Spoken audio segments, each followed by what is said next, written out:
यानी सजाना करना लोग करते, चेहरा बहुत लोग सजाते हैं, और औरतें तो सजती हैं, चलो ठीक लगता है कि वो अपने शौहर के लिए सजती हैं, और जितनी देर मेकअप करेंगे अपने शौहर के लिए सवाब ही मिलेगा उसको। हाँ, शादी ब्याह में दूसरों को दिखाने के लिए करेंगे तब तो सिवाय गुनाह के और कुछ नहीं होगा। लेकिन मर्द ये मेकअप क्यों करते हैं? मर्द को चूड़ी जेब नहीं देती है, मर्द के हाथ में तलवार जेब देती है। मर्द जुल्म के खिलाफ लड़ता है, मर्द समाज के अहंकारियों के खिलाफ लड़ता है, मर्द समाज को इंसाफ से भरने के लिए पैदा हुआ है। मर्द बाहर धूप में जलकर कमाकर अपने बाल बच्चों को आराम से रखने के लिए पैदा हुआ है। तो मर्द तो बहादुरी के लिए पैदा हुआ है। लेकिन जब मर्द सजने लगे और औरतें जींस टी शर्ट पहन के काम करने लगे, समझ लें कि अब दुनिया को तबाह होने से कोई नहीं बचा पाएगा। जब काम उल्टा पुल्टा होता है तो घर में तबाही आती है। घर के सारे लोग गार्जियन बन जाएं, घर का तबाह होना बिल्कुल आसान है। कोई किसी से मोहब्बत करके बात ना करे, एक साथ बैठ के खाना ना खाए, एक दूसरे की बात अच्छी ना लगे, उस घर को बर्बाद होने से कोई ताकत नहीं बचा सकती है। जहाँ मोहब्बत नहीं है वहाँ कामयाबी कभी नहीं होगी। तो आज पूरी दुनिया के मुसलमान इसी तरह से जी रहे हैं। मुसलमान तो छोड़िए, सारे इंसान उल्टा पुल्टा सब काम। मर्द घर में बैठ के मोबाइल चलाते हैं, औरतें बेचारी स्कूल 5 घंटे दौड़ के पढ़ा करके आकर के महीने तक तनख्वाह कमा करके शौहर को देती हैं। ये शौहर बेचारा सो के लेट के बाइक से पहुंचाना, बाइक से वापस लाना, गुलामी करना, ये मर्द का काम हो गया। जबकि कुरान ने कहा अर्रिजालु क़व्वामून अला निसा, मर्द औरतों पे हाकिम है। अब ये हाकिम बेचारा महकूम हो गया है, और जो महकूम थी अब वो हाकिमा हो गई हैं। दुनिया को तबाही से कोई नहीं बचा पाएगा। दुनिया अल्लाह की है, अल्लाह ने बंदों को पैदा किया है, अल्लाह ने बंदों की हिदायत के लिए पैगंबरों को भेजा है। इनके मुताबिक चलोगे तो दुनिया में सुकून चैन मिलेगा, मरने के बाद भी जन्नत हमने तुम्हारे लिए तैयार करके रखी। अगर पैगंबर के खिलाफ चलोगे तो जहन्नम में तो आग में जलना ही है, वो तो तुम्हारे लिए ही है जो नबी का नाफरमान होगा। बाकी दुनिया में भी चैन से तुझे जीने नहीं दूंगा। चूँकि अल्लाह तबारक व तआला हवा देना जानता है, तो उस हवा को आंधी में बदलना भी जानता है। अल्लाह तबारक व तआला अगर हमें दिन देना जानता है, तो अल्लाह ताला सूरज में ग्रहण लगा के रोशनी छीनना भी जानता है। अल्लाह ताला हमें अगर जवानी देना जानता है, तो इस जवानी को बुढ़ापे में तब्दील करके हाथ पाँव में कपकपी वाली बीमारी भी देना जानता है। इसलिए अल्लाह तबारक व तआला बंदों को छूट देता है कि तुमको जैसे जीना है जियो, बाकी हम तेरे साथ क्या सलूक करेंगे वो हमको मालूम है। अल्लाह तबारक व तआला आज नाराज़ है बंदों की हरकतों से, चूँकि बंदा सारा उल्टा पुल्टा काम कर रहा है। मर्द को बहादुरी से जीना चाहिए तो मर्द बिल्कुल औरत बन के जी रहा है। औरतों को पर्दे में रहना चाहिए तो औरतों को अब घर की दीवारें काटने दौड़ती हैं। अब उनको घर में अच्छा ही नहीं लगता है। गांव देहात की औरतों में थोड़ा सा पर्दा था भी, तो अब ये मोबाइल ने वो सारी कसर तो निकाल दी। अब इसे भी बाहर निकलने, बाजार घूमने, होटल में बैठ के हफ्ते में एक दिन खाने, गरीब से गरीब शौहर बेचारा बाहर कमाता है, मजदूरी करता है, उनके पैसों से इनको बाजार घूमने का शौक पैदा हुआ। शहरों की तो बात ही छोड़िए, कुरान पाक ने कहा था वह करना फी बुयूतिकुन्ना वला तबर्रजना तबर्रुजल जाहिलिया। ये कुरान शरीफ में आया है। जो अल्लाह हमको पैदा किया, आपको पैदा किया, सारी दुनिया को पैदा किया, उस अल्लाह का ये कानून है। अल्लाह ने क्या कहा कि करना फी बुयूतिकुन्ना, ए औरतों अपने घरों में ठहरी रहो, अपने घरों में ठहरी रहो। वला तबर्रजना तबर्रुजल जाहिलिया, जैसे इस्लाम के आने से पहले एज ऑफ इग्नोरेंस यानी दौरे जाहिलियत में बेपर्दगी आम थी, कपड़ा बराए नाम औरतें पहनती थीं, समाज में ज़नाकारी चरम सीमा पे थी, पड़ोस की औरतों की आबरू गैर महफूज थी, सौतेली माओं के साथ बदसलूकी आम थी।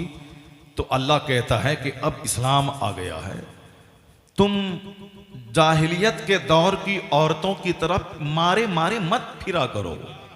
वला तबर्रजना तबर्रुजल जाहिलिया, दौरे जाहिलियत की तरह आवारा मत फिरो।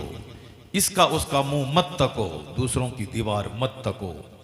अल्लाह रब्बुल इज़्ज़त ने कहा कि अपने घरों में ठहरी रहो और अपने बदन पे कपड़े डाली रहो। अब जरा हालात देखिए, जो अल्लाह रोज़ी देने वाला है, जो अल्लाह हमें पैदा करने वाला है, जो अल्लाह हमें मौत देकर दोबारा जिंदा करके मेरे स्याह सफ़ेद का हिसाब लेने वाला, उस रब्बे करीम के कानून को किस कदर ठठाई के साथ ये बंदा ताक पे रख करके अपने मन के हिसाब से जी रहा। तो मालूम है इसकी सज़ा क्या मिली। जहन्नम तो वहाँ है, जैसे ये दुनिया है उसी तरह वो दुनिया भी है, आखिरत कहते हैं। जिस तरह अभी रात है ये सच है, उसी तरह वो दुनिया है, सच है। जैसे सूरज डेली निकलता है डूबता है, ये फैक्ट है, उसी तरह वो दुनिया भी हक है कि मरने के बाद हिसाब किताब लिया जाएगा। चाहे तुर्रम खां हो, सिकंदर खां हो, रुस्तम खां हो, चाहे कोई भी पठान हो, कोई भी राजपूत हो, कोई ब्राह्मण हो, कोई बच नहीं पाएगा अल्लाह के अज़ाब से। अल्लाह कहता है कि अल-यौम नख्तिमु अला अफ़वाहिहिम, क़यामत के दिन आज हम इन काफिरों बदकारों के मुंह को सील कर देंगे। व तुकल्लिमुना ऐदीहिम, उनके हाथ मुझसे बात करेंगे। ये हाथ अल्लाह से बात करेगा। ये कोई मौली साहब नहीं बोल रहे हैं, बरेली के आला हजरत नहीं बोल रहे हैं, बल्कि अल्लाह कहता है व तुकल्लिमुना ऐदीहिम, यानी इनके हाथ अल्लाह से बात करेंगे कि ये हाथ नेकी के लिए उठा था या बदकारी के लिए उठा था, ये हाथ अदल के लिए उठा था या जुल्म के लिए उठा था, ये हाथ किसी को फायदा पहुंचाने के लिए उठा था या किसी को कष्ट पहुंचाने के लिए उठा था। दुनिया में कोई किसी का हाथ अगर नहीं भी पकड़े तो दुनिया में जीना है 70, 80, 90 साल, ये तो एक सेकंड है अल्लाह के नज़दीक। बाकी मरने के बाद जिस दुनिया में दाखिल होना है वहां का एक दिन 50,000 साल के बराबर होगा। उस दुनिया में बंदा बच के नहीं जा पाएगा, इस दुनिया में भी नहीं बचेगा। इस दुनिया में भी अल्लाह ने किसको छोड़ा है? अल्लाह ने नमरूद को मामूली मच्छर मक्खी से तबाह बर्बाद कर डाला। इस दुनिया में फिरौन जैसे 400 साल जबरदस्त हाकिम, 4 दिन नहीं, 4 महीना नहीं, 4 साल नहीं, 400 साल जो इस रुए जमीन पर का एक हिस्सा मिस्र है वहां का हाकिम बना रहा, जुल्म करता था ताकि कोई मेरा मद्दे मुकाबिल ना खड़ा हो। उसको किसी नजूमी ने कहा था कि एक लड़का पैदा होगा तेरी सल्तनत को हिला डालेगा। उन्होंने मारे गुस्से के जितने पैदा होने वाले लड़के थे सबको ज़बह करना शुरू कर दिया। ना कोई मर्द बचेगा, ना इसकी हुकूमत के खिलाफ इसको आंख दिखलाएगा। चुनांचे अल्लाह रब्बुल इज़्ज़त जब उसको तबाह करना चाहा तो उसकी अक्ल पे पर्दा डाल के उसी के घर में जनाब मूसा अलैहिस्सलाम की परवरिश फरमा दी, उसकी तबाही का इंतज़ाम फरमाया। 400 साल की लंबी उम्र देने के बाद अल्लाह ने उसे पानी में डूबा के तड़पा तड़पा के मार दिया। फिरौन घिघियाता रहा, कहता रहा कि अब मैं ईमान लाता हूँ। अल्लाह ने कहा अल आना वक़द असैत क़ब्ल व कुन्त मिनल मुफ़सिदीन, अभी तो ईमान लाता है, अभी जब मौत को देखा डूबना लगा तब कहता है कि मैं ईमान लाता हूँ। जैसे आमतौर पर समाज का यही तौर तरीक़ा होता है, जब मुसीबत में फंसता है तब बंदा मौलाना को याद करता है, तब दुआ तावीज़ के लिए पीर साहब के पास दौड़ता है, तब वह मस्जिद में दौड़ता है। और जब खुशहाल है, सेहतमंद है, दौलत भी आ रही है, आमदनी भी अच्छी है, कौन मौलाना, कैसा पीर, कैसी तावीज़, कैसी दुआ, कैसी मस्जिद, कैसा नफल, कुछ नहीं। उस वक़्त वह पैसे के बल पे डकारें लेता है, सीना तान के चलता है कि पूरे पीपल साना को तबाह बर्बाद कर देंगे। कौन है जो मेरी तरह कमाता है, मेरी तरह खाता है? जब अल्लाह तबारक व तआला एक कांटा पैर में चुभा देता है, वो कांटा जब कैंसर और नासूर की शक्ल ले लेता है, अब जब उसको लगता है कि अब मैं दुनिया छोड़ के चला जाऊंगा, अब वो घिघिया के सबसे माफ़ी मांगने लगता है। तब लोग कहते हैं कि बड़ा चाहता था कि मैं जो चाहूँगा सो कर लूँगा, अब तो पता चल गया कि बंदों के चाहने से कुछ नहीं होता है, वही होता है जो मंजूर खुदा होता है। अल्लाह ताला बड़े बड़े घमंडियों को तोड़ डाला। छोटा सा घर बना के, छोटी सी गाड़ी खरीद के, छोटे से 2-4 बच्चे पैदा करके, खूबसूरत बीवी करके, 2-4 गाड़ी खरीद के क्या इतराता है? यहाँ तो 1 महीने तक फिरौन चलता, अपने बाग में चलता। आया है रिवायत में इतनी दौलत उसके पास थी कि 1 महीने तक अगर फिरौन चलता तो सिर्फ अपने बाग में चलता। इतनी हुकूमत अल्लाह ने दी थी, इतना लंबा घना बाग उसका था, मगर अल्लाह ने सारे गुरूर को तोड़कर उसे पानी में डुबाया और डूबते हुए कहने लगा फिरौन कि अब मैं ईमान लाता हूं, अब मुझको माफ कर दिया जाए।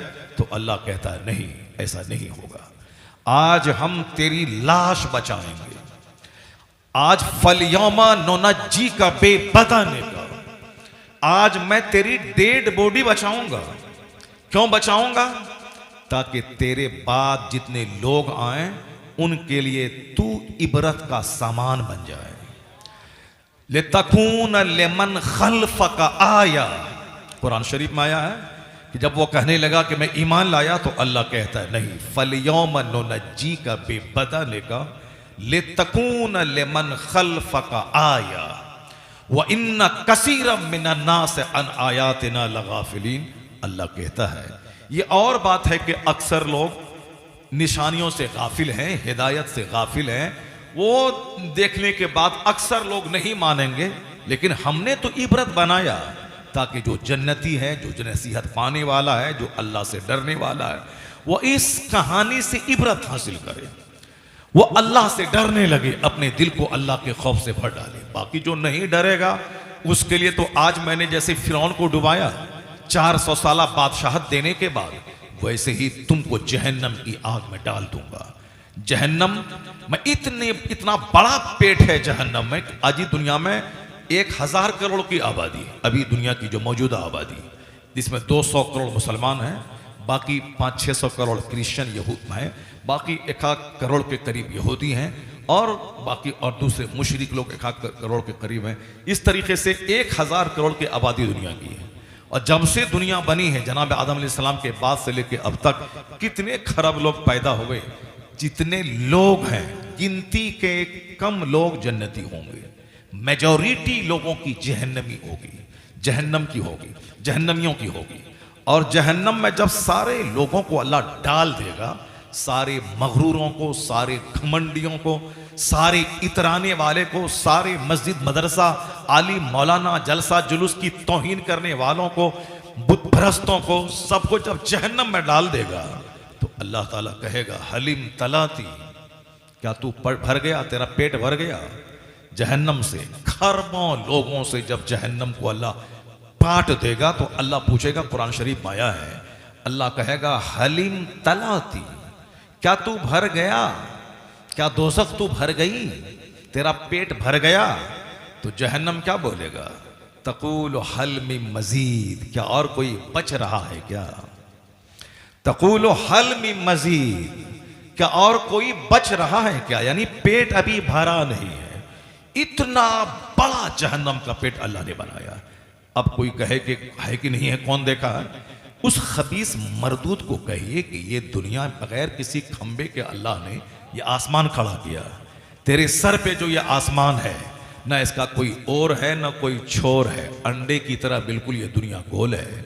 तो अब इसका कोई छोर और ओर नहीं है, ये बता दे कि ये दुनिया कितनी बड़ी है और इस दुनिया में कितने लोग अभी हैं, और इस दुनिया की जमीन कितनी कुशादा है कि कितनी महासंख्य लोग इस जमीन पे रह सकते हैं। दुनिया का 75% हिस्सा समंदर का है, पानी का है, और वो पानी का हिस्सा ये साइंटिस्ट भी कहते हैं और ये इस्लाम भी कहता है, और समंदर का हिस्सा है 25% हिस्सा से 75% समंदर है, समंदर है, 25% खुश्की का है जिस पर आप बैठे हुए हैं, जिस पे खेती बाड़ी होती है, जिस पे सड़कें बनती हैं, बाजार की तामीर होती है, मकानात बनते हैं।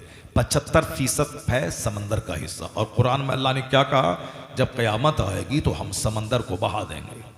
वइज़ल बिहार फुज्जिरत, जब ये समंदर के पानी को बहा दिया जाएगा। वइज़ल बिहार सुज्जिरत, जब उस समंदर के पानी में आग लगा दी जाएगी, समंदर के पानी को बहा के उसमें आग लगा दी जाएगी, पूरी दुनिया परपट मैदान हो जाएगी, और जितनी भी लोग इस जमीन के अंदर दफन है, सबको यह जमीन उठा के बाहर फेंक देगी। सबको यौम इज़िन तुहद्दिसु अखबारहा, जिस दिन यह जमीन अपनी खबरें बताएंगी। व इज़ा ज़ुलज़िलतिल अर्दु ज़िलज़ालहा व अखरजतिल अर्दु अस्क़ालहा, जमीन अपने बोझ को निकाल के बाहर फेंक देगी। उसके बाद फिर ये जमीन पे हिसाब किताब होगा। समंदर 75% है और कितना बड़ा पेट होगा समंदर का। समंदर की तहें इतनी हैं कि कई हजार मीटर अंदर समंदर की गहराई है। वो टाइटैनिक जहाज जिसको देखने के लिए 4 खरबपति ब्रिटेन का जो जा रहे थे और टाइटैनिक जहाज जो बहुत पहले डूबा था, उसका मलबा को देखने के लिए 2 करोड़ रुपया का टिकट लेकर ये 4 अरबपति उस पनडुब्बी में सवार होके नीचे जा रहे थे ताकि वहां उस जहाज के मलबे को देखें।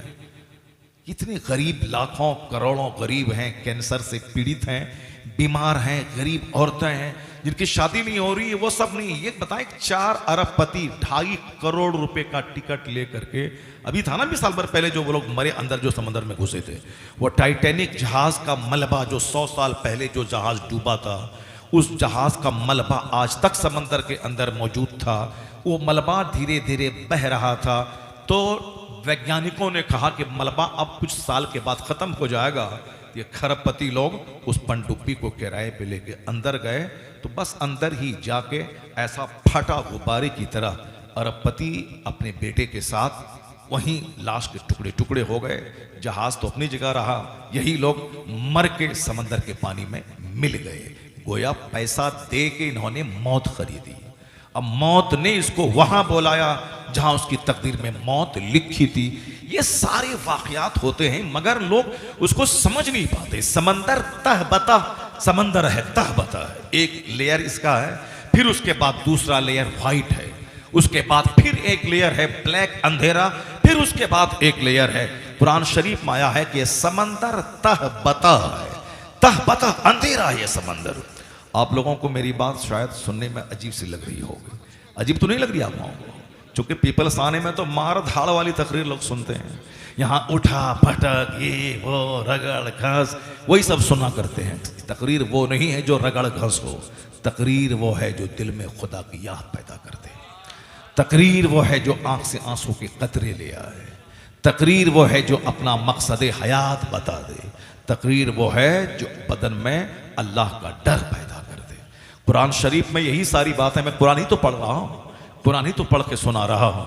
तकरीर और यही कुरान सरकार दो जहां इस्लाम पे नाजिल हुआ और हुजूर ने सारी जिंदगी कुरान पाक का दर्स लोगों को देते रहे, समझाते रहे।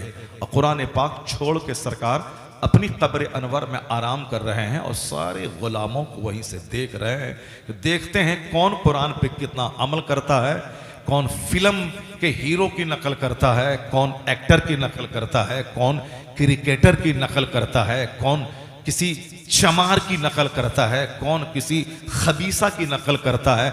तुमको जो मन में आए कर लेना। हुजूर की एक हदीस हर जुमा के दिन खुतबा रज़विया में तिलावत की जाती है। ए अमल माशीता, do what do you want, जो तेरी तबीयत माता है कर। जलसा से उठ के भाग जाओ, मस्जिद में शराब पियो, मौलाना की गर्दन में चादर डाल के मार दो, अपने बाप की छाती पे चढ़ करके 2-4 फाइट मारो, अपनी माँ को घर से निकाल के भेज दो दरगाहों पे बैठ के भीख मांगे, जो तेरी तबीयत में आता है कर। कितने दिन तक जिंदा रहोगे? 60 साल, 65 साल, 70 साल, 80 साल, 90 साल। ये अल्लाह के नजदीक 1 सेकंड है। इसके बाद क्या करोगे? अल्लाह के रसूल फरमाते हैं ए अमल माशीता कमा तुदीन तुदा। अलबत्ता याद रखना, जैसा करेगा वैसा अंजाम भुगतने के लिए तैयार रहना। हर जुमा के दिन इस हदीस पाक की तिलावत होती है, ए अमल माशीता। मगर ट्रेजेडी यह है कि आजकल लोग अपने पीर की बात करता है, कुरान की बात नहीं करता है। आजकल लोग अखबार की बात करता है, कुरान की बात नहीं करता है। अपने पीर की करामत बयान करता है मगर कुरान शरीफ नहीं बयान करता है। अपने पीर के बाल बच्चों की जिंदगी बयान करता है, मुस्तफा की जिंदगी बयान नहीं करता है। सरकार के सहाबा की जिंदगी बयान नहीं करता है। हुजूर ने कहा था असहाबी कन नुजूम बिअय्यिहिम इक्तदैतुम इह्तदैतुम, मेरे सहाबा सितारों की तरह है, जिसकी तुम पैरवी करोगे हिदायत पा जाओगे। तो सहाबा सितारे की मिसल है, जिसकी पैरवी करोगे, जिसकी जिंदगी का मुताला करो, जिसका तुम फॉलो करोगे, राह रास्त पे आ जाओगे। सहाबा कराम में सिद्दीक़ अकबर की जात लाजवाब है, हजरत उमर फारूक आजम की जात लाजवाब है, जिस सिद्दीक अकबर के बारे में हुजूर ने कहा कि सिद्दीक के माल ने मुझको इतना नफा दिया जितना किसी के माल ने नफा नहीं दिया, और अगर मैं किसी को खलील बनाता तो मैं अबू बकर को अपना खलील बनाता। हजरत उमर के बारे में सरकार फरमाते हैं, अगर मेरे बाद नबी का आना पॉसिबल होता, अगरचे मेरे बाद कोई नबी नहीं आएगा, मैं आखिरी पैगंबर बन के आया हूं, लेकिन अगर इन केस अगर कोई पैगंबर का आना संभव होता तो उमर मेरे बाद नबी होते। अब आप समझ सकते हैं कि उमर की अक्ल, उमर का इल्म, उमर का तदब्बुर, कितनी जबरदस्त उनकी हिकमतें थी। लेकिन कुछ खबीसों के दिमाग में कीड़ा ऐसा काटता है, वो सिद्दीक अकबर अफजलुल बशर बादल अंबिया, उनको गाली देते हैं। हजरत उमर फारूक आजम उनके खिलाफ ऑल फॉल बकते हैं। हजरत उस्मान गनी जो साहिब हिजरतैन है, जिन्होंने पहली हिजरत हबशा की तरफ की, दूसरी हिजरत मदीना की तरफ की, साहिब हिजरतैन, माल सारी दौलत छोड़ के अल्लाह की राह में वतन छोड़ के चला जाता, इसे एक हिजरत कहते हैं। उस्मान गनी डबल हिजरत आपने की। उस्मान गनी के निकाह में सारे पैगंबरों के सरदार की 2 बेटियां उसके निकाह में, एक बेटी निकाह में थी, इनका इंतकाल हो गया, दूसरी बेटी आपने उनके निकाह में दिया, पहले रुकैया को दिया, फिर उम्मे कुलसुम को दिया, दोनों का इंतकाल हो गया। तो हुजूर ने क्या कहा, ए उस्मान, अगर मेरे पास 40 बेटियां होती तो एक एक करके सब तुम्हारे निकाह में दे देता। कितना एतमाद था पैगंबर आजम अलैहिस्सलाम को हजरत उस्मान गनी पे। मगर खबीसों मरदूदों की कमी नहीं है इस दुनिया में। इस दुनिया में अल्लाह के मुनकिरों की, मुस्तफ़ा की तौहीन करने वालों की, मुस्तफ़ा के सहाबा को गाली देने वालों की कमी नहीं। इसलिए मैंने कहा ना कि जन्नत में मुश्किल से थोड़े लोग जाएंगे, और जहन्नम का पेट इतना बड़ा बनाया है कि न अमेरिका का प्रेसिडेंट से जहन्नम भरेगा, न हिंदुस्तान के किसी मंत्री से जहन्नम का पेट भरेगा, न दुनिया के शरीरों, शराबियों, पापियों, जुआरियों, सूदखोरों, हरामखोरों, माँ बाप के नाफरमानों और जुआबाजों से जहन्नम भरेगा। इतना बड़ा पेट है क्योंकि दुनिया शरीरों से भरी हुई है। नबी जब भी किसी कौम में आते थे लोग उनका मजाक उड़ाते थे। हम लोग तो चलो खाना खाते हैं इसलिए मेरी बात में असर नहीं रहा, हम लोग लिफाफ लेते हैं इसलिए चलो मेरी बात में असर नहीं रहा। मगर अंबिया कराम जो इस दुनिया में आते थे वह लोगों से तबलीग दीन के बदले में खाना तक नहीं मांगते थे, तबलीग दीन के बदले में नजराना तक नहीं लेते थे। वो कहते थे ला उरीदु मिनकुम, मैं तुमसे इसका कोई बदला नहीं मांगता हूं। आज शरीर बदतमीज किस्म का आदमी जिसको नमाजी नहीं बनना है, जन्नती नहीं बनना है, शरीफ नहीं बनना है, जिसको खबीस मरदूद ही रहना है, वो कहता है कि मौलाना की तकरीर में असर कहां रहा, ये तो लिफाफ लेते हैं तो खाना खाते हैं। मैं कहता हूं खबीसों मरदूदो, अपने सीने पे मातम करो। आसमान से पानी गिरता है, जरखेज जमीन उस पानी को जज्ब करके शानदार फसल उगाती है, और वही पानी पत्थर पे पड़ता है। अब पानी ढलक के नीचे गिर जाता है, पत्थर सूखा का सूखा रहता है।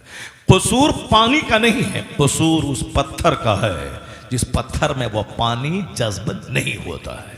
वही पानी जमीन पे पड़ा, नर्म जमीन, शानदार गेहूं, गन्ना, चावल, सारी फसलें लहलहा उठती हैं, मगर वही पत्थर है सूखा का सूखा रहता है। ये खबीस मरदूद अपनी शरारत पे पर्दा डालने के लिए क्या कहता है, मौलाना लोगों में की बातों में असर नहीं रहा, ये खाना खाते हैं मुर्ग मुसल्लम और ये लिफाफ लेते हैं तो कैसे असर होगा। मैंने कहा खबीसों, ये हिदायत के लिए अल्लाह ने पैगंबरों को भेजा था, और वो पैगंबर खाना तक नहीं मांगते थे तकरीर के बदले में, वो पैगंबर लिफाफ नहीं मांगते थे तकरीर के बदले में। मगर लोगों ने जवाब में क्या कहा उनसे, तुम तो हल्की बात कहते हो। उन लोगों ने खतरनाक बात कह दी। क्या खतरनाक बात कह दी? उन लोगों ने, शरीरों ने, काफिरों ने, मुशरिकों ने पैगंबरों को गाली दिया, उनके ऊपर में धूल डाला, उनके ऊपर पत्थर की बारिश की, और किसी काफिर से नहीं रहा गया तो पैगंबर के घर में आग लगा दी, किसी और काफिर से नहीं रहा गया तो आरे से चीर दिया। जनाबे ज़करिया अलैहिस्सलाम को आरे से चीर दिया गया, किसके बदले में? वो अल्लाह का पैगाम पहुंचाते थे। जनाबे यहया अलैहिस्सलाम को कत्ल कर दिया गया, किसके बदले में? वो अल्लाह का पैगाम पहुंचाते थे। जनाबे नूह अलैहिस्सलाम 950 साल तक तबलीग दीन करते रहे, 950 साल नहीं 950 साल तक। लेकिन बदले में लोगों ने क्या दिया? बदले में लोगों ने मजाक उड़ाया, लोगों ने गालियां दी। जब आप कश्ती तैयार कर रहे थे जिसमें ये और ईमान वाले सलामत रहेंगे और तूफान आने वाला है, लोग मजाक उड़ाते थे जनाबे नूह अलैहिस्सलाम से, कश्ती कहां चलाओगे, बालू पे कश्ती दौड़ेगी, ये रेत पे कश्ती दौड़ेगी, मजाक उड़ाते थे। जनाबे नूह अलैहिस्सलाम कहते थे आज मेरा मजाक उड़ा लो, कल मैं तुझ पर हंसूंगा, कल मैं तेरा मजाक उड़ाऊंगा, आज तुमको जितना मजाक उड़ाना है उड़ा ले। अब बताइए कि खाना तक नहीं मांगते थे, वो अल्लाह के नबी और रसूल थे, लोगों ने बदले में गालियां दी, बदले में आरे से चीर दिया, बदले में घर में आग लगा दी। इसका मतलब ये निकला कि इंसान का नेचर है, जब भी उनको उनकी बुराई की मजम्मत की जाती है ये इंसान तिलमिलाने लगता है। जब ये इंसान का मजाज है, जब कोई शराबी होगा मैं शराब की मजम्मत करूंगा, वो शराब नहीं छोड़ना चाहेगा, वो क्या करेगा? समझाने वाले का मुखालिफ बन जाएगा, समझाने वाले को गाली देगा, समझाने वाले को डूमरलाइज करने के लिए उनका ऐब तलाश करेगा, उनका ऐब ढूंढ के लोगों के सामने हाईलाइट करेगा। ये मस्जिद का इमाम जो जुमा के दिन शराब के खिलाफ तकरीर किया था, ये मौलवी साहब की बीवी को मैंने देखा था सोनार की दुकान पे बैठ के ये हाथों का कंगन मरा रही थी। मैंने इस मौलवी साहब को देखा था, ये साहब नकाब में मलबूस थे, इसकी बीवी वो सब्जी खरीद रही थी। ये मौलवी साहब को मैंने देखा था खेत में हल चला रहा था। ये मौलवी साहब को मैंने देखा था चौक पे बैठ करके दूसरों के साथ गपशप कर रहा था। यानी बिना बगैर सर पैर की बातें बोलना, क्योंकि सीने में लगी है उनके आग, उनको वह शराबी है, शराब के खिलाफ उसने तकरीर की है, इसलिए वो बदन हाथ तिल मिला रहा है, वह सामने वाले लोगों के सामने जलील और रुस्वा हो रहा है। उस रुस्वाई का दाग मिटाने के लिए अब वह मौलवी का ऐब खींच तान के निकालता है, ताकि पता चल जाए कि जो शराबी के खिलाफ बोल रहा था वह खुद ही ऐब में घिरा हुआ है, वह क्या दूसरों को समझाएगा। यह शैतान का तरीका है कि समझाने वाले का मुखालिफ कर देना, समझाने वाले के खिलाफ गुस्सा दिला देना, समझाने वाले को उसमें डिमेरिट तलाश के निकालना। मालूम है जब कारून को हजरत मूसा अलैहिस्सलाम ने कहा कि अल्लाह का कानून है ज़कात निकालना है, कारून ने जब ज़कात निकाला तो बेपनाह माल ज़कात में निकल गया। कारून को माल को देखने के बाद लालच पैदा हुआ कि इतना करोड़ों का माल ज़कात में, जबकि 40वां हिस्सा निकालने के बाद इतना सारा माल निकल जाएगा। तो अब कारून के दिमाग में ये एक शैतान ने सुझाया कि जो पैगंबर मूसा अलैहिस्सलाम तुम्हें अल्लाह का कानून बता रहे हैं, इन पर ऐब लगा दो, इनको रुस्वा कर दो, ताकि फिर दोबारा ये ज़कात के बारे में बोलेंगे नहीं, इतना करोड़ों का माल ज़कात में निकलेगा नहीं। तो उन्होंने खरीदा एक फाहिशा औरत को, हम मीटिंग करेंगे, बनी इसराइल को जमा करेंगे और उस बनी इसराइल के महफिल में जनाब मूसा अलैहिस्सलाम को बुलाएंगे, वो हमको समझाने के लिए बोलेंगे और तुम खड़ी होके पूरे भरे मजमे में कह देना कि ये जो सबको समझा रहा है इसने मेरे साथ बदकारी किया है, तो तुमको उसके बदले में ढेर सारा माल और पैसा देंगे। मैं समाज का मजाज बता रहा हूं, मैं समाज के हालात पे एक तनकीद कर रहा हूं। आज जो लोग आलिमों के खिलाफ, आज जो लोग खुतबे जुमा के खिलाफ, जो लोग तकरीरों के खिलाफ बोलते हैं, साहब मैं उनको कह रहा हूं कि ये लोग किसी जनाकार जो समाज का चौधरी है उसके खिलाफ कोई तहरीक नहीं छेड़ता। जो समाज के शराबी, जो अपने दोस्तों यारों के साथ शराब की भट्टी में बैठकर रोजाना शराब पीता है, उसके खिलाफ ये नहीं बोलता है कि इनकी बेटी की शादी में नहीं जाएंगे, इनके घर के सोफे पे नहीं बैठेंगे, ये शराबी है, इसके अंग अंग में शराब है। जबकि हदीस में आया है कि एक बूंद शराब अगर किसी के बदन में दाखिल हो जाए तो उसकी कोई दुआ कबूल नहीं, कोई नेक अमल कबूल नहीं होता। अगर उसी हालत में मर जाए तो उस पर जन्नत की खुशबू हराम हो जाती है। उसी हालत में अगर वह मर जाए जन्नत की खुशबू हराम हो जाती है। लेकिन नानी मरे किसी की जो उस शराबी के खिलाफ बोले मैं इसके घर में नहीं जाऊंगा, मैं इसके सोफा पे नहीं बैठूंगा, मैं इसकी बेटी की शादी में शरीक नहीं होऊंगा, नहीं, क्योंकि वहां डर है। वो शराबी प्रधान है, वो शराबी गांव का वार्ड कमिश्नर है, वो शराबी गांव का अरबपति है, वो शराबी गांव का जमींदार है। मगर ये मस्जिद का मौलवी साहब, ये तो 10,000 कमाने वाला गरीब मौलवी है, ये अगर कुछ बोला शराब के खिलाफ, ज़िना के खिलाफ, सूद के खिलाफ, साहब, तो अब उनके खिलाफ तरह तरह के ऐब, हर चाय की दुकान पे ऐब निकाले जाते हैं। जो ऐब का पुतला है उसके खिलाफ नहीं बोलता, क्यों? वो दो चार जूता मार के चेहरा लाल कर देगा, और ये गरीब मौलवी तो कुछ कर नहीं पाएगा। इसलिए चाय की दुकान पे उनके खिलाफ, पान की दुकान पे उनके खिलाफ साहब एक तहरीक चल रही है। सुनो, ये पुराना दस्तूर है शरीरों का। उन्होंने पैगंबरों को नहीं छोड़ा, पैगंबरों के घर में आग लगा दी, पैगंबरों की गर्दनों पे छुरी चला दी। अल्लाह रब्बुल इज्जत क्या कहता है? सूरह यासीन में आया है, या हसरतन अलल इबाद, अफसोस है बंदों पर। ए लड़का, ए जरा उसको बोलो, उसको बोलो, वो टोपी वाला कहां जा रहा है?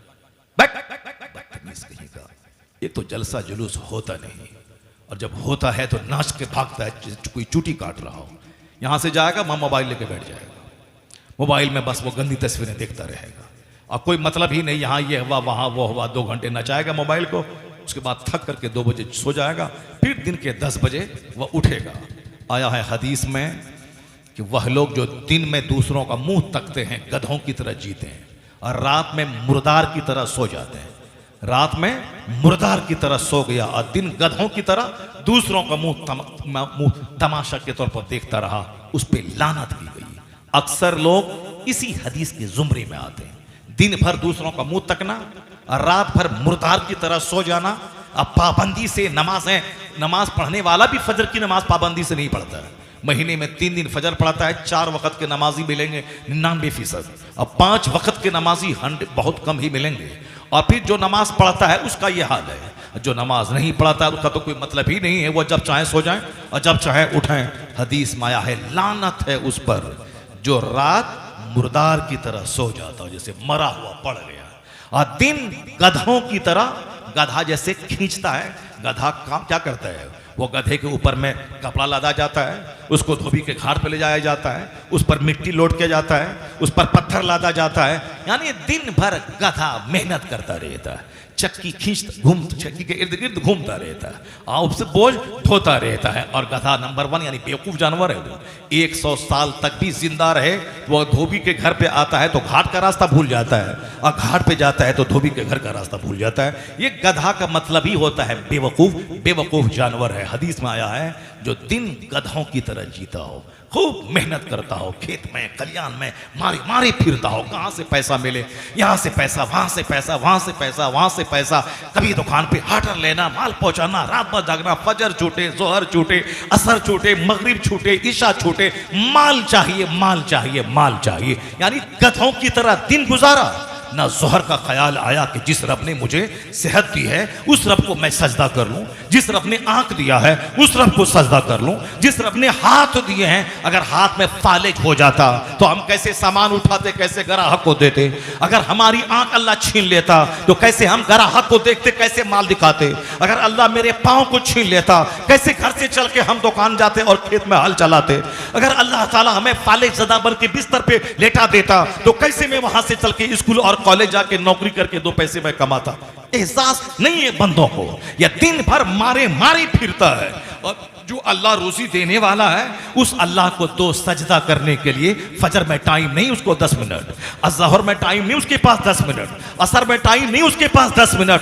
पेट पालने के लिए गधों की तरह 12 घंटे उसके पास है दुकान में बैठने के लिए। मगर जो अल्लाह जिन पैदा किया है और जो अल्लाह हाथ पांव पेट पांव सारे पार्ट्स दिया है, अगर पेट में रोटी पचाने की सलाहियत अल्लाह छीन लेता है, 50 करोड़ रुपए खर्च करके लीवर ट्रांसप्लांट होता है, फिर भी बंदा मर जाता है। मैं जानता हूं लखनऊ के एक आदमी को, बहुत मोटा ताजा था, दूसरों पे बड़ा गरजता था, लेकिन जहां लीवर खराब हुआ वो हमसे बोला था कि अब मुझको यहां से चाइना जाना है, लीवर का ट्रांसप्लांट करवाना है, हजरत दुआ कीजिए। कुछ ही दिन के बाद पता चला कि दुनिया छोड़ के वो चले गए। लीवर ट्रांसप्लांट कराना, चूंकि रोटी पचना छोड़ दिया, चाय डालो उल्टी, या दही डालो उल्टी, रोटी डालो उल्टी, और सब चावल डालो उल्टी, यानी जो भी खाओ कह होना लाजमी। अब क्या करना, चूंकि लीवर उसको पचा ही नहीं पाता है, और यहां 10 रोटी खाए पचा लिया, तो इसका मतलब है कि बस ये हमारा बाप दादा का हक था जो हमको मिल गया है, अब हम शैतान बन जाए।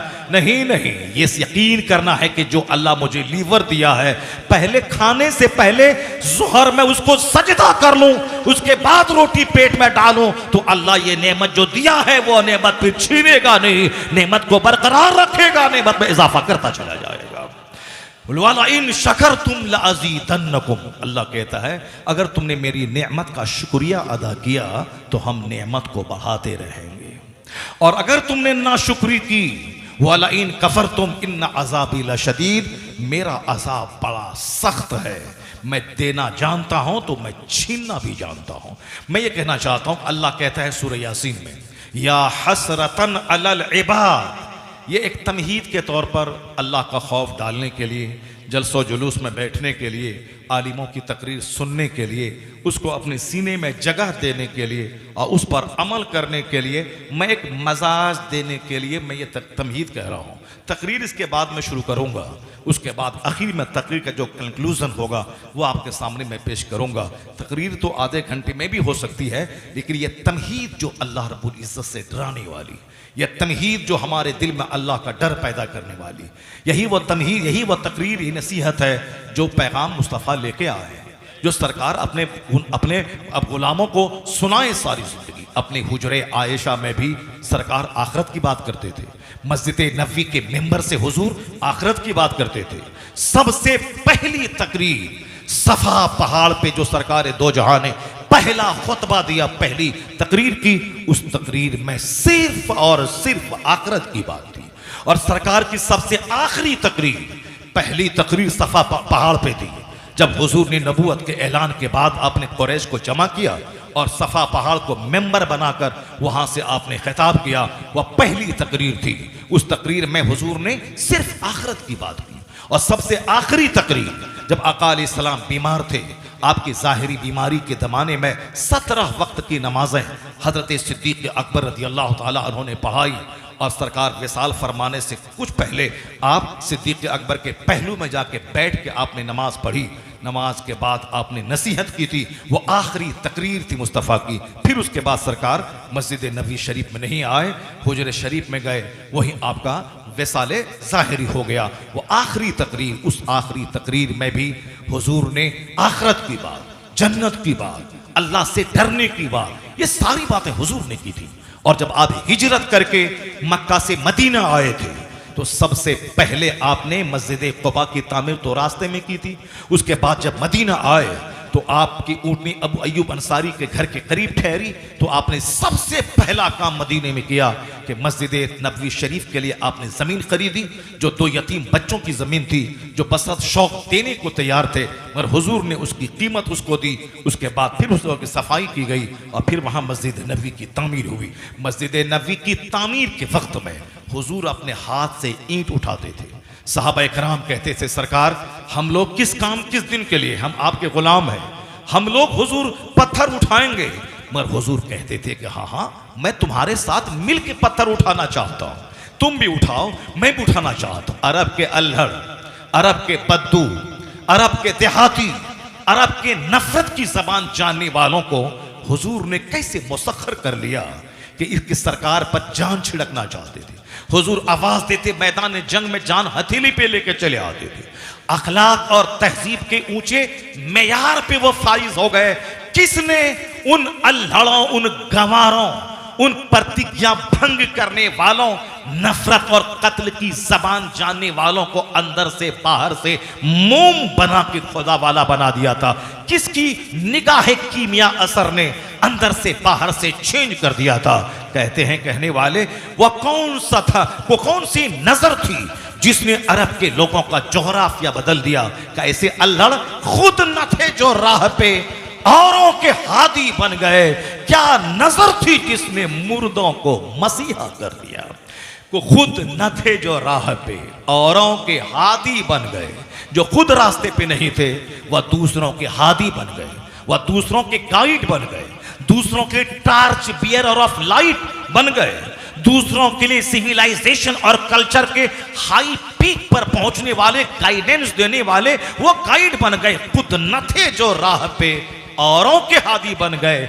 क्या नजर थी जिसने मुर्दों को मसीहा कर दिया। क्या नजर थी मुस्तफ़ा की जिसने उन मुर्दों को जिंदा ही नहीं किया बल्कि दूसरों को जिंदगी देने वाला बना दिया। मसीहा कहते हैं जिंदगी देने वाला। जो खुद मुर्दा थे मुस्तफ़ा ने उनको मसीहा कर दिया। आज वो सहाबे कराम अरब की ज़मीन से निकले, सारी दुनिया को जिंदगी दे दी, सारी दुनिया में इनकलाब बर्पा कर दिया। किसने किया?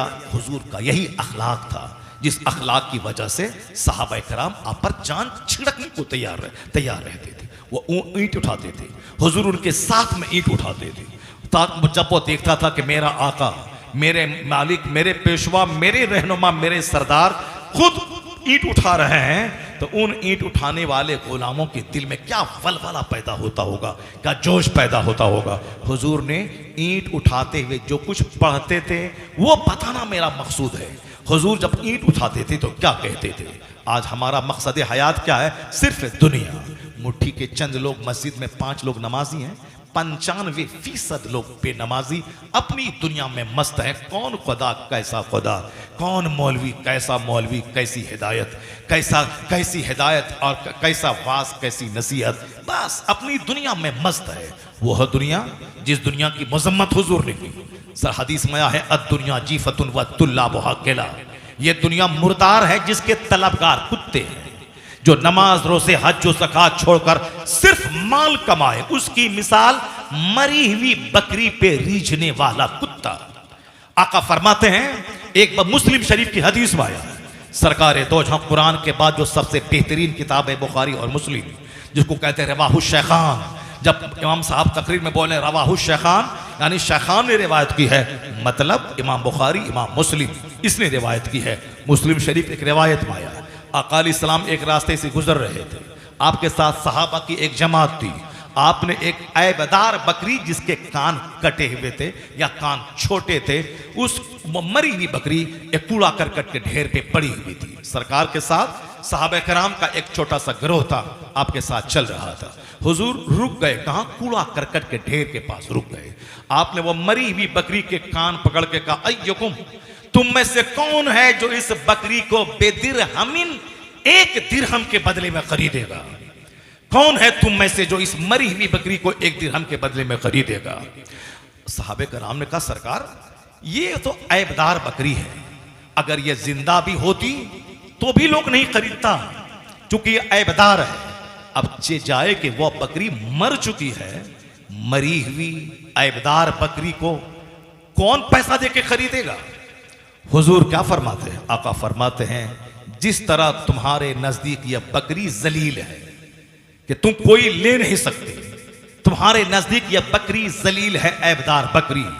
मुस्तफा कहते हैं, इन्ना दुनिया लाहवन, हुजूर कहते हैं बेशक ये दुनिया जिस पर तुम लोग रीझते हो, जिस पर दुनिया के लोग मरते हैं, जिस दुनिया के लिए न जाने कितनी हदों को फलांग के आगे बढ़ते हैं, हराम हलाल, राइट रॉन्ग, सच झूठ, गलत सलत सब करते इसी दुनिया को कमाने के लिए। मुस्तफा कहते हैं बेशक यह दुनिया ये इस मरी हुई बकरी से ज्यादा जलील है अल्लाह के नजदीक।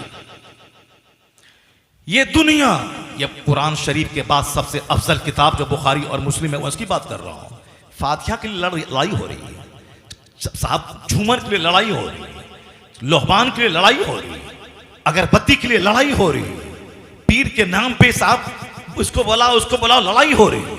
और मुस्तफा ने जो कुछ कहा उसके लिए कोई बात नहीं। हुजूर ने क्या कहा, कैसे जीने का पैगाम दिया, कुछ नहीं। मुस्तफा का नाम लेना है सिर्फ जुलूस के दिन, ताकि खूब झंडा उठाएं और ईद मिलादुन नबी का जश्न मनाएं। एक दिन झंडा उठाना यह बहुत आसान काम है, और इसी एक दिन की वजह से अगर जन्नत मिल जाए, ये करोड़ों कानून जो इस्लाम के हैं, इस कानून का क्या मतलब है?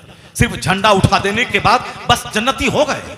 मजार पे एक दिन गए, लोहबान जलाया, जन्नती हो गए। बताशा पे फातिहा पढ़ा, जन्नती हो गए। गौसे पाक का लंगर का फातिहा दिलाया, खाए को पेट भर के और सोए जम के, जन्नती हो गए?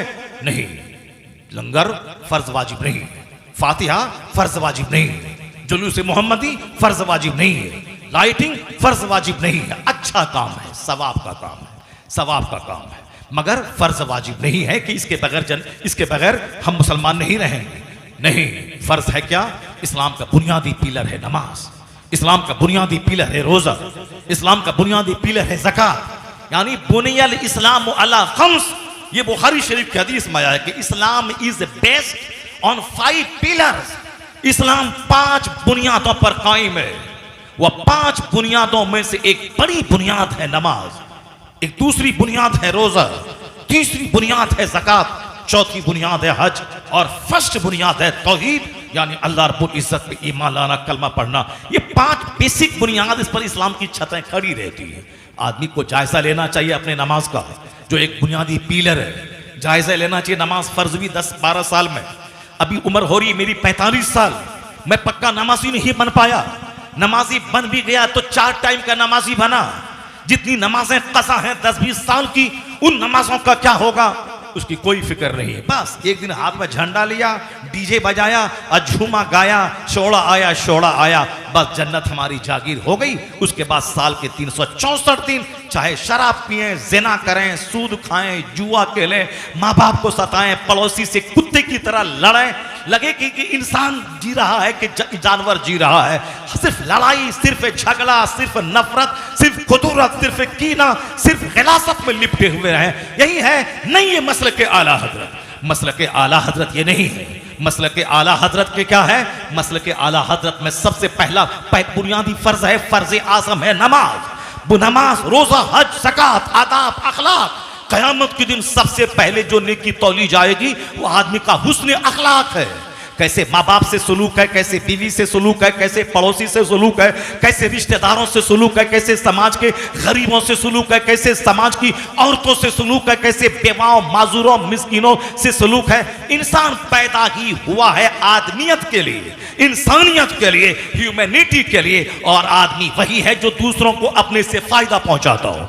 आज आदमी की परिभाषा वही है जो अपने से दूसरों को तकलीफ पहुंचाता हो। जबान से तकलीफ देना, आंख से तकलीफ देना, हाथ से तकलीफ देना, पांव से तकलीफ देना। आज आदमी वो है जो दूसरों को कष्ट ना दे, तो वो कोई आदमी है क्या? जबकि आज सारी दुनिया में ये नारा है, the best man is one who is profitable for others. तुम में सबसे अच्छा आदमी वो है जो अपने से दूसरों को लाभ पहुंचाए।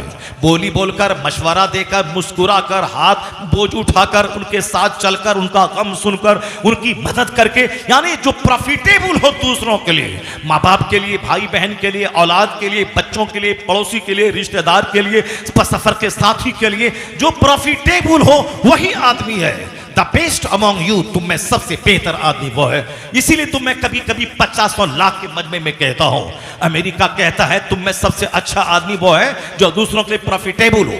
हिंदुस्तान के प्राइम मिनिस्टर आज कहते हैं the best among you is one who is profitable for others. तुम में सबसे अच्छा वो है जो दूसरों को अपने से लाभ पहुंचाने वाला हो।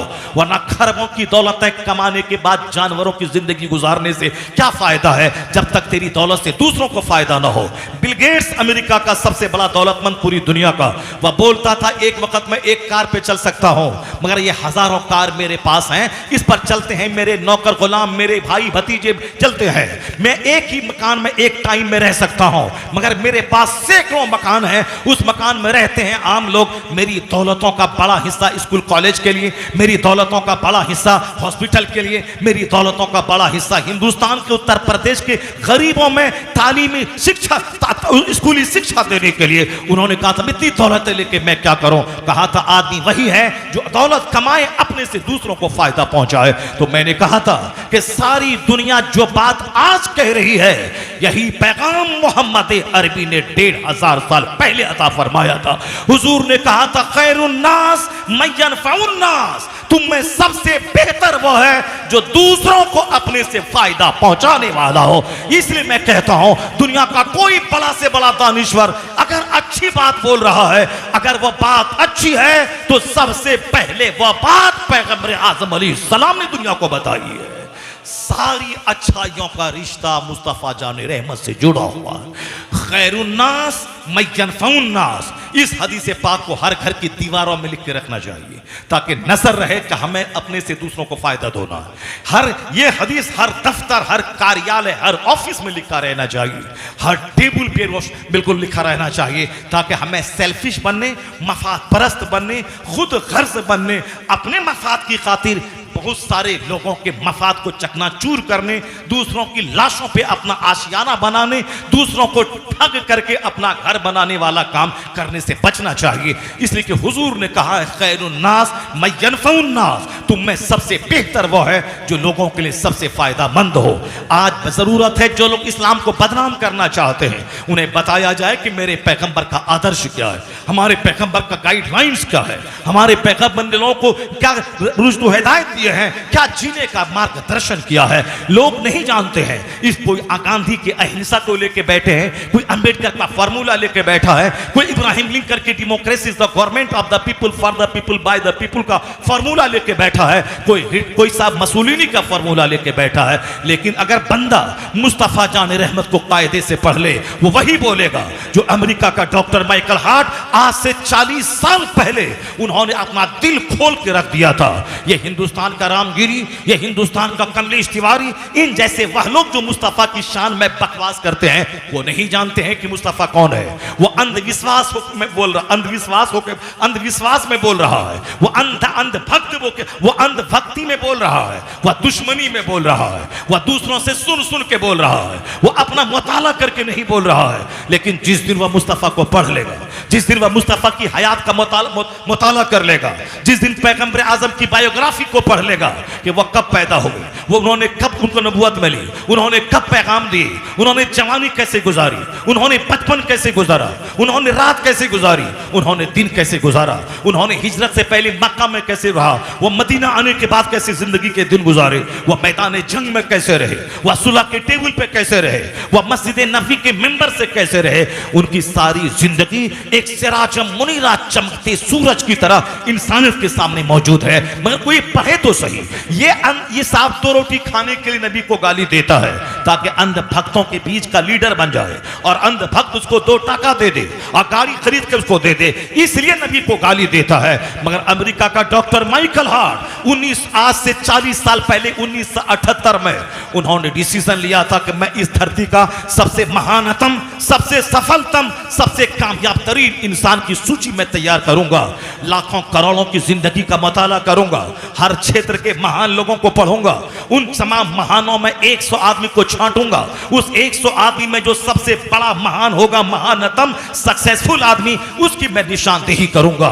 और वो आदमी महान के क्राइटेरिया होगी, वो आदमी जिसके फॉलोवर्स के एतबार से, जिसकी तालीमात के असरात के एतबार से, जिसके गाइडलाइंस के इंपैक्ट के एतबार से, जो हर अहद, हर जमाने और हर मुल्क में जिसका अपना एक इंप्रेशन हो, उस हिसाब से मैं क्राइटेरिया मैं तय करके उसके रैंकिंग करूंगा।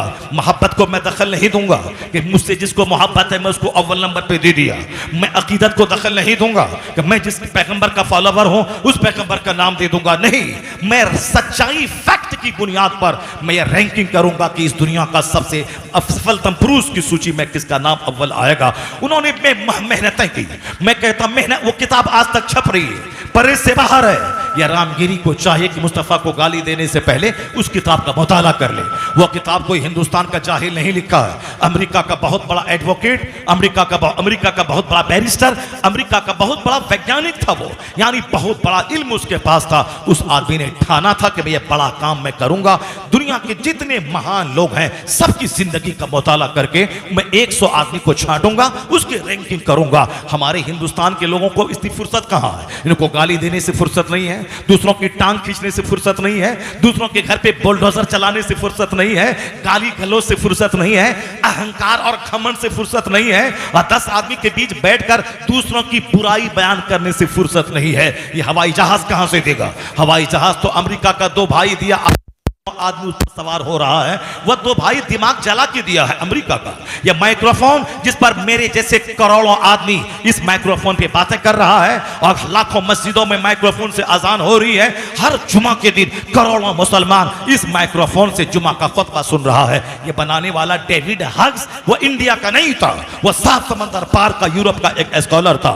हवाई जहाज देने वाला, लैपटॉप देने वाला, मोबाइल देने वाला, ये सब 7 समंदर पार का दानिश्वर। हिंदुस्तान के लोग मारधाड़ करें, पूजा के नाम पे हुल्लड़बाजी करें, दूसरों के मकान पे कीचड़ फेंकें, दूसरों के मकान को जला के मजाक उड़ाएं, दूसरों के लोगों का की हुटिंग करें, दूसरों को बर्बाद करने का प्लान बनाएं और साहब ये प्रोटेस्ट करें, एहतजाज करें, मकान जलाएं, रेलवे की पटरी उखाड़ें और बैंक को नोचें। यही वजह है जितने बड़े बड़े वैज्ञानिक हुए वो सारे के सारे 7 समंदर पार के, यूरोप के, अमेरिका के, जैसे हवाई जहाज, माइक्रोफोन, मोबाइल, लैपटॉप, साहब कंप्यूटर, साहब टेलीविजन देने वाला जो हर घर में दुनिया के 10 करोड़ इंसानों में बमुश्किल तमाम 1-2 करोड़ होंगे मेरी तरह जिसके घर में टेलीविजन नहीं होगा, वरना अक्सर 90% लोगों के घर में साहब टेलीविजन मौजूद है। दिन रात उसी से लोग चिपके हुए रहते हैं, उसके बाद भी पेट नहीं भरता। तकरीर सुनो तो कितनी तकरीरें सुनेंगे, लेकिन टेलीविजन में वही एक सलमान, वही एक शाहरुख खान, वही एक अमिताभ बच्चन, वही एक करीना, वही एक हेमा मालिनी, वही मोहम्मद रफी, वही मोहम्मद अजीज, उसी का गाना, उसी का डायलॉग, उसी औरतों का नाचना, उसी का नीम बरहना कपड़ा पहनना, उसी की पैरी में सारे मर्द औरत परेशान है, उसी की धारावाहिक, उसी की फिल्में। कोई नहीं बोलता एक बंदा कि कितना अमिताभ को 50 साल से ढोऊं, कितना सलमान को 50 साल से ढोऊं, कितना शाहरुख खान को 50 साल से ढोऊं, और कितना वही म्यूजिक को 50 साल से ढोऊं, कितना उसी लड़की के डांस को 50 साल से ढोऊं। कोई नहीं बोलता, क्योंकि वहां शैतान है जो लज्जतें दिलाता है। इसी वही एक गाना 50 बार से सुन रहा है और 50 साल से सुन रहा है, फिर भी शैतान उसका पेट भरने नहीं देता, मोह भंग नहीं होता। और जुमा के खुतबे से मोह भंग हो रहा है, तकरीर से मोह भंग हो रहा है, मत समझाने से वही नमाज रोजा समझाएंगे और क्या समझाएंगे, उससे मोह भंग हो रहा है। मस्जिद में खुतबा लंबा 5 मिनट हुआ तो साहब तलवे का गुस्सा सर पे आ गया। अब इमाम की खैरियत रही है, अगले जुमा से पहले हटाने की तदबीर हो रही है। वही बंदा नमाज पढ़ने के बाद मस्जिद से बाहर रेलवे स्टेशन पे अब प्लेटफॉर्म पे 1 घंटे से खड़ा होकर के धूप में जलकर वो बस का इंतजार कर रहा है। अब वहां नहीं बोलता कि बस वाले ड्राइवर को जान मार दूंगा, वो नहीं बोलता कि उत्तर प्रदेश की गवर्नमेंट, उत्तर प्रदेश के वजीर आला के घर पे जाके कत्ल कर दूंगा, तुम्हारी बस क्यों लेट चल रही है, तुम्हारी ट्रेन क्यों लेट चल रही है, हम 1 घंटा से बैठे हुए हैं, क्या मतलब, क्या समझ लिया है तुम, नानी मरे किसकी की वो इस तरह की बातें बोले। ये सारा गुस्सा तो कमजोर इमाम पे निकलता है, सारा गुस्सा तो कमजोर मौलवी पे निकलता है। यानी कमजोरों पे गुस्सा, गुस्सा भी बड़ा चालाक है, ताकतवर पे गुस्सा नहीं आता, 2-4 जूता मारने वाले पे गुस्सा नहीं आता, हुकूमत पे गुस्सा नहीं आता, पुलिस वाले पे गुस्सा नहीं आता, रेलवे के ड्राइवर पे गुस्सा नहीं आता, रेलवे के साहब गार्ड पे गुस्सा नहीं आता। ये गुस्सा आता है बेचारा मौजिन पे, ये गुस्सा आता है बेचारा इमाम पे, ये गुस्सा आता है बेचारा मौलाना पे, लेकिन समाज के डकैतों चोरों पे गुस्सा नहीं आता। कोई नेता को आना था 10 बजे भाषण देने के लिए, वो आता है शाम के 5 बजे, 8 घंटे से लोग वेट कर रहे हैं, कोई नहीं बोलता ये नेता तुमको आना था 10 बजे, तुम क्यों आए हो 2 बजे, तुमको आना था 10 बजे, तुम क्यों आए हो 5 बजे। मैंने खुद देखा कि राजीव गांधी जिंदा था, उनको आना था दिन के 2 बजे, मगर रात के 11 बजे उनकी तकरीर हो रही थी हमारे शहर के सबसे बड़े मैदान में। मैं उसी रास्ते से गुजर रहा था रात के 9 बजे और राजीव गांधी उधर बजा रहे थे, अपना भाषण दे रहे थे, और लोग ये कोई नहीं बोला इनको आना था दिन के 2 बजे, ये रात के 9 बजे क्यों आ रहे हैं। क्यों? वो नेता है, नेता की धमक और है, नेता की धमक और है, पुलिस वाले की धमक और है। ये मौली साहब का कोई वैल्यू नहीं है, जबकि वह नेता, वो मौली साहब के सामने इसकी कोई हैसियत, कोई औकात नहीं है। जिस नबी का कलमा हम पढ़ते हैं वह नबी सबसे बेमिसाल, और जो आलिम है वह नाइबे पैगंबर होता है, नाइबे रसूल होता है। 1 लाख बीघा जमीन का जोतने वाला वह जमींदार है, नाइबे पैगंबर नहीं। वह 50 फैक्ट्री का मालिक, वह कैपिटलिस्ट है, इंडस्ट्रियलिस्ट है, वो नाइबे पैगंबर नहीं। वह साहब 1000 मकान का किराया खाने वाला, वह मकान वाला है, वह साहिब सरवत है, मगर नाइबे पैगंबर नहीं। मगर किराए के घर में रहने वाला, अगर सीने में कुरान का इल्म है, हदीस का इल्म है, वो आलिम है, और फिर ये आलिम नाइबे पैगंबर है। जिस तरह मुस्तफा लाजवाब, मुस्तफा के सदके उनका नाइब भी लाजवाब, उनका नाइब लाजवाब। तो नाइब के हिसाब से आलिम को देखेंगे तो कभी उनके खिलाफ गुस्सा नहीं आएगा, क्योंकि नबी से अपना ईमान का रिश्ता जुड़ा हुआ है। नबी की जरा सी तौहीन करे बंदा तो काफिर हो जाएगा, ईमान से उसका रिश्ता खत्म हो जाएगा। उसी तरह नाइबे पैगंबर की तौहीन बाज जहत से आदमी को इस्लाम से दूर कर देती है। ये इस पर 1000 गुस्सा आए, मगर संभल के ये नाइबे रसूल है, ये नाइबे पैगंबर है, ये हमें दीन सिखाता है, ये कुरान हदीस का इल्म सीने में रखता है। इनको इनकी बातें, मुस्तफ़ा की बातें इनकी ज़बान से सुनने को मिलती है। ये मुस्तफ़ा की हदीस पढ़ता है। जुमा के दिन मुस्तफ़ा ने ये कहा, तकरीर में मुस्तफ़ा ने ये कहा, वाज की महफिलों में मुस्तफ़ा ने ये कहा, सीरत की महफिलों में मुस्तफ़ा ने ये कहा, अपने हुजरे में हुजूर ने ये कहा, निकाह के खुतबे में हुजूर ने ये कहा, जुमा के खुतबे में हुजूर ने ये कहा, ईदैन की तकरीर में हुजूर ने ये कहा। ये हमें जीने का रास्ता बताते हैं, जन्नत का रास्ता बताते हैं। जो कुछ मुस्तफ़ा ने कहा वह पैगाम पहुंचाते हैं। इसलिए मुस्तफ़ा ने इनको दुआ दे दी है। तुम 1000 काली बको, तुम 1000 इनके 10,000 रुपए से इनको गरीब समझो, मगर इनको जो मुस्तफ़ा की दुआ लगी है उस दुआ का इनाम यह है कि इनका चेहरा मामूली कमाई में हरा भरा रहता है। 1 करोड़ कमाने वाला उनका चेहरा गुस्से से तमतमाता रहता है। आमदनी घट जाए तो जहर खा के मर जाता है। गोरा चेहरा दौलतों की हवस में काला है। मगर ये 10,000 कमाने वाला ये जुब्बा टोपी अमामा बांध कर जब ये जुमा के दिन मेंबर पे खड़ा होता है, ऐसा लगता है जैसे कोई कमांडर इन चीफ है जो फौज को ललकार रहा है, कोई बादशाह है जो रियाया से खिताब कर रहा है।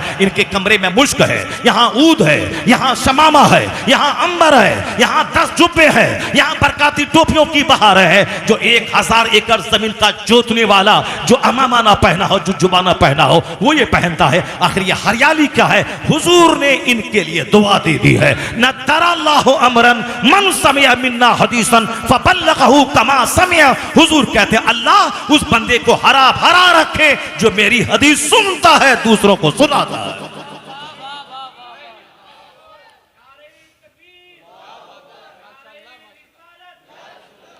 अल्लाह मेक हिम ग्रीन, अल्लाह उसे हरा भरा रखे जो मेरी हदीस सुनता है, जो दूसरों को सुनाता है। हर जगह गुस्सा को पीने वाला बनिए, गुस्सा को टॉलरेट करने वाला बनिए। आका अलैहिस्सलाम फरमाते हैं लैसा शदीदु बिस्सुरा इन्नमा शदीदुल लज़ी यमलिकु नफ्सहु इंदल गज़ब।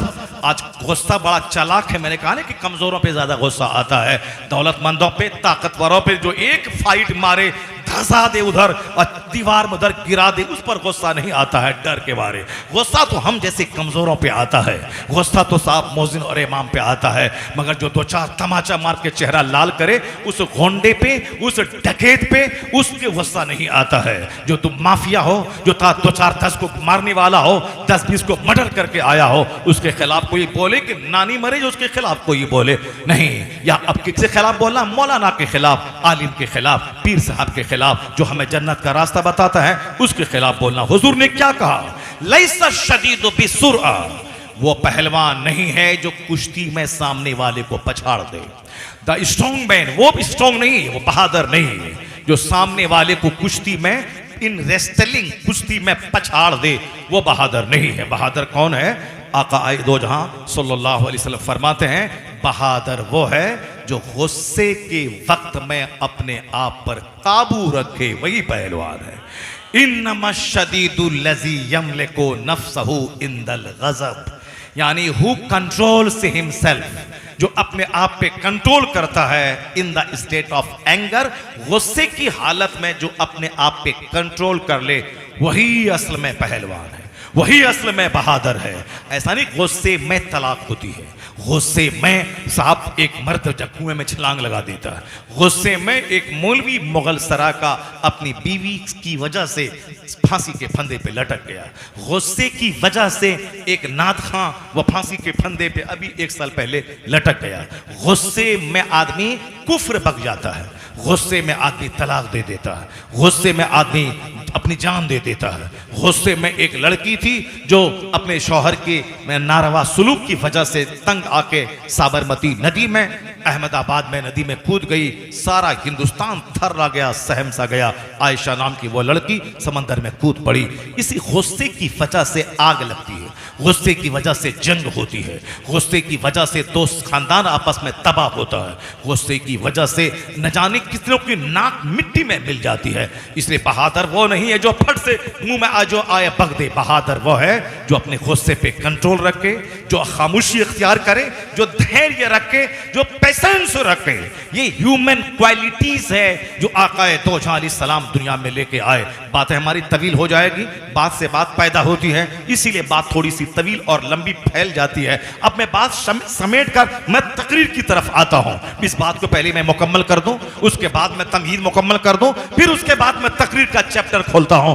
मैं देखता हूं पीपलसाना के लोग आज तकरीर सुनने वाला हारता है या बोलने वाला आज हार रहा है। मैं देखता हूं बहुत तकरीरें आपने सुनी है, बहुत बड़े बड़े मौलाना आए हैं, आपने तकरीरें सुनी है। मैं देखता हूं कि आज पीपलसाना वाला हारता है या मैं हारता हूं, या आप जीतते हैं या मैं जीतता हूं। जो आखिर तक रहेगा, जो नहीं हारेगा, जो महफिल से नहीं भागेगा, वही जीतेगा। और जो थक जाएगा, हार जाएगा, भाग जाने लगेगा, समझ लूंगा कि वो हार गया। मैं देखता हूं कि मैं हारता हूं या आप हारते हैं। बहुत पीपलसाने वाले को साहब अपने आप पर नाज है कि हमारे यहाँ बहुत सारे जलसे होते हैं, हमारे यहाँ बड़े बड़े मौलाना आते हैं। मैं देखता हूं कितने बड़े बड़े मौलाना आए। जिनके यहाँ बड़े बड़े मौलाना आते हैं वह ढेर तकरीर सुनने का आदी बंद होता है, वह ढेर तकरीर सुनता है। तब जो ढेर गाना सुनेगा, जो जिसके यहाँ हम गायकार आता है वह ढेर गाना सुनने वाला है। जिसके यहाँ कोई नेता आता है उनका बच्चा झूठ बोलने वाला है। और जिनके यहाँ ढेर आलिम आएंगे उनके यहाँ बात सुनने वाले की तादाद ज्यादा होगी। वह बात सुनेगा, वह तकरीर सुनेगा। तो अब जरा गौर से सुनिए, दुनिया का बड़ा दानिश्वर, वह बहुत बड़ा वैज्ञानिक, वह बहुत बड़ा बैरिस्टर, वो बहुत बड़ा लायर, वो क्या बोल रहा है? मैं हिंदुस्तानी हूँ, हिंदुस्तान के जर्रे जर्रे से मुझको प्यार है। मैं अक्सर तकरीरों में मैं ये कहता हूँ कि वह लोग जो अमेरिका यूरोप से घूम के आने के बाद अमेरिका यूरोप की तारीफ करते हैं और हिंदुस्तान अपने मुल्क को नीचा दिखलाते हैं, वह लोग देश के तई पक्के वफादार नहीं हैं। पक्के वफादार तो हम लोग हैं कि अमेरिका यूरोप फ्रांस से घूमने के बाद जब इंडिया आते हैं, ये नहीं बोलते हैं कि अमेरिका का व्हाइट हाउस बहुत अच्छा है, बल्कि हम ये बोलते हैं अमेरिका से अच्छा हिंदुस्तान हमारा, चाइना से अच्छा हिंदुस्तान हमारा, जापान से अच्छा हिंदुस्तान हमारा।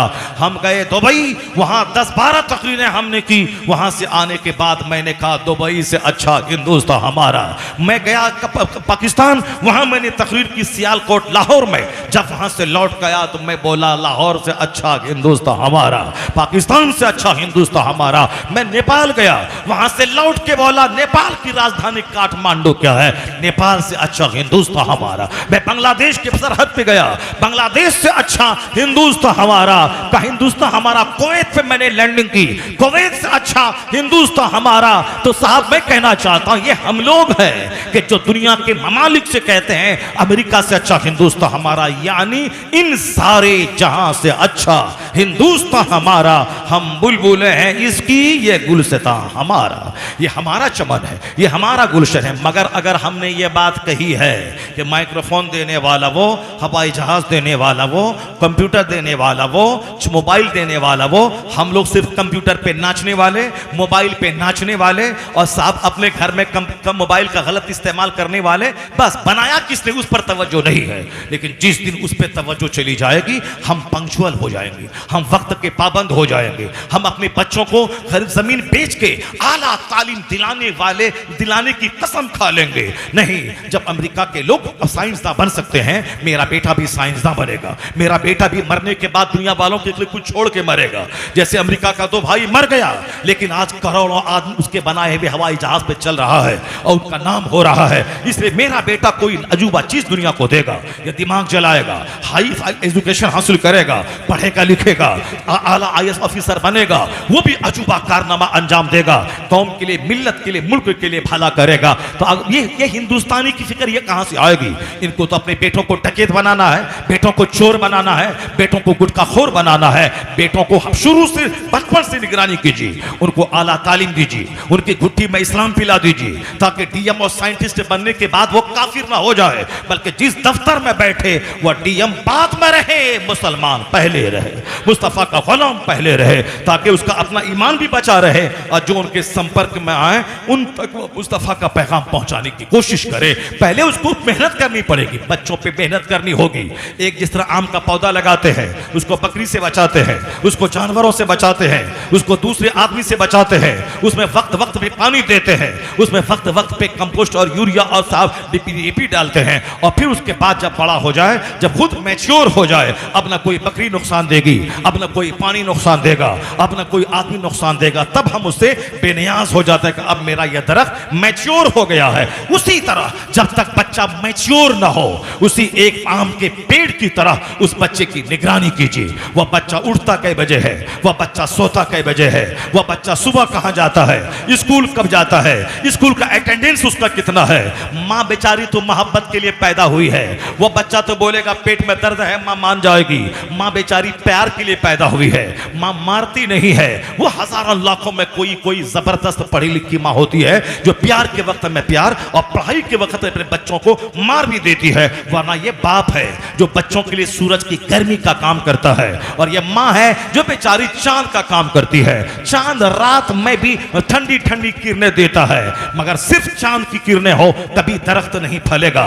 दरख्त को आगे बढ़ने के लिए उसको सूरज की धूप चाहिए, उसको जबरदस्त धूप चाहिए, तब यह तो पौधा जल जल कर तब वह मुतवाना और ताकतवर होता है। तो उसी तरह बाप का प्यार बच्चों के लिए सूरज की रोशनी का काम देता है, बाप का प्यार बच्चों के लिए सूरज की रोशनी का काम देता है। तो एक पत्ते की तरह निगरानी कीजिए, दरख्त की तरह बच्चों की निगरानी कीजिए, और जब बच्चा मैच्योर हो जाए, जब बच्चा तालीम याफ्ता हो जाए, जब बच्चा खुद भले और बुरे में फर्क महसूस करने लगे, तब उसी आम के पेड़ की तरह उस बच्चे को छोड़ दीजिए। उसके बाद भी कोई उस दरख्त को काट न दे, आप निगरानी करते हैं, उसी तरह कोई बदअकीदा आपके बच्चे के वजूद को हिला न दे, कोई गलत सोहबत बच्चे को तबाह न कर दे। इसलिए जब तक आप जिंदा हैं, चाहे बूढ़ा क्यों ना हो जाए, आपका बेटा 50 साल का अधेड़ क्यों ना हो जाए, बच्चों पे हमेशा नजर रहनी चाहिए, बच्चों को हमेशा समझाते रहना चाहिए, बच्चों से अपने से कभी